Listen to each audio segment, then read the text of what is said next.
في يوم خريفي بارد، وبعد أن أنهيت دروسي، جلست أمام شاشة التلفاز أشاهد تقريرا عن كيفية صنع الأوراق التي نستخدمها في الكتابة من الأشجار.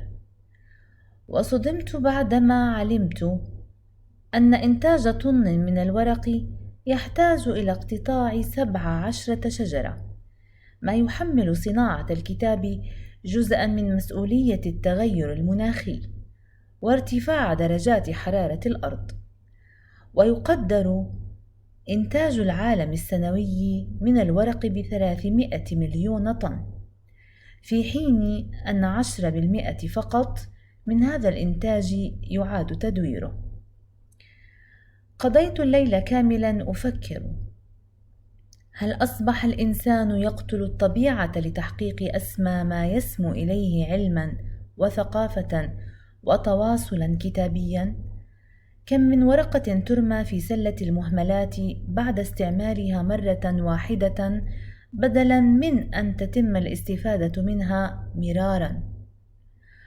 قلت في نفسي: يجب أن أقوم بمبادرة إنسانية تجاه طبيعتنا الأم. في اليوم التالي قمت بإنشاء مجموعة على الواتساب وصفحة على الفيسبوك بالتعاون مع المدير والأساتذة ورفقائي للقيام بحملة لجمع الأوراق لإعادة تدويرها والاستفادة منها. وبعد أسابيع عديدة من نجاح الخطة، كم كان فرحي عظيما حين لمست تفاعلا غير منتظر ووعيا لدى شريحة واسعة من الناس.